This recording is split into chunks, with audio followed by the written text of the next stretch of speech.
And production प्रस्तुति।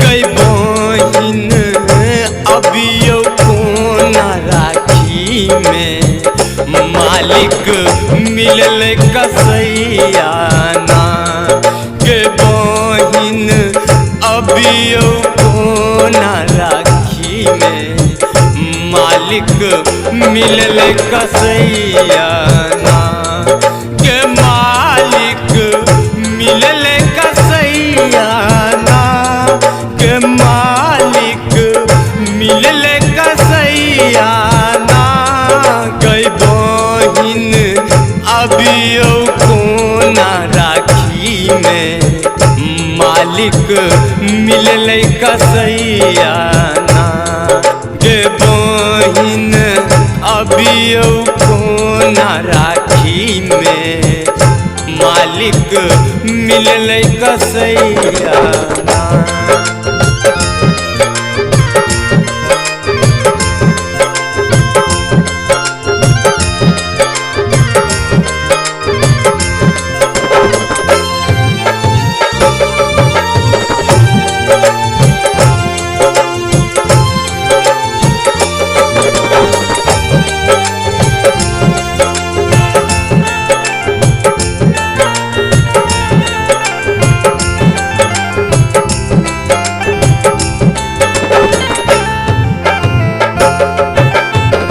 सोनरा दुकान सब गहना गढ़ेलिए लहठी चूड़ी बिंदिया ले लियो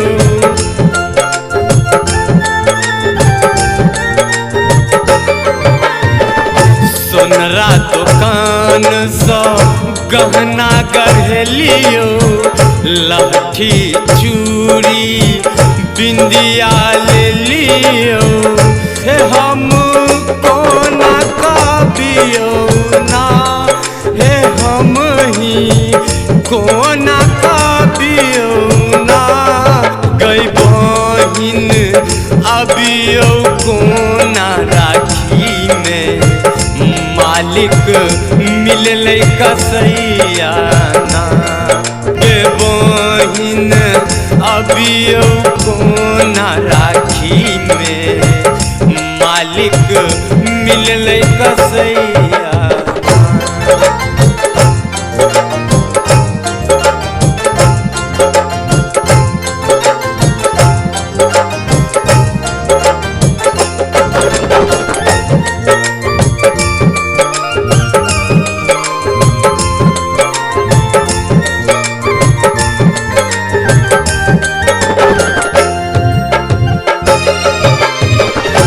मालिक कसैया छुट्टियों ने दैया राखी बन्हावल मोनो करैया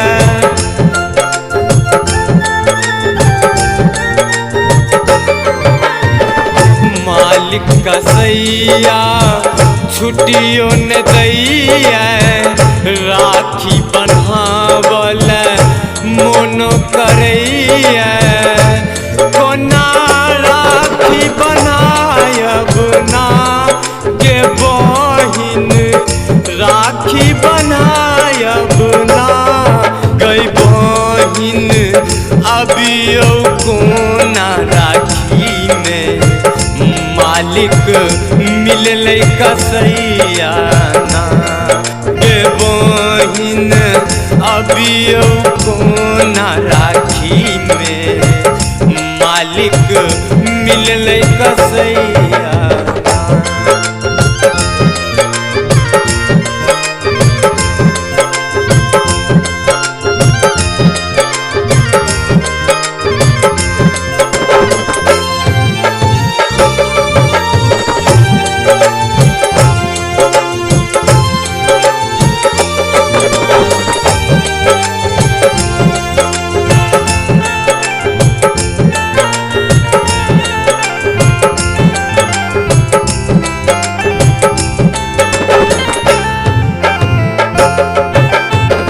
सावन मासक सुंदर पावन भाई बहिनक एलैया पावन।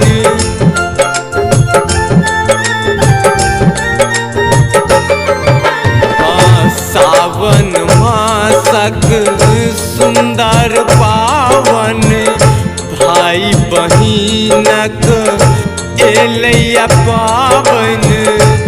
हे सोनू कहैया ना के बहिन, सोनू कहैया ना गई बहिन अबियो कोना राखी में मालिक मिललै कसैया ना गे बहिन अबियो कोना राखी में मालिक मिललै कसैया।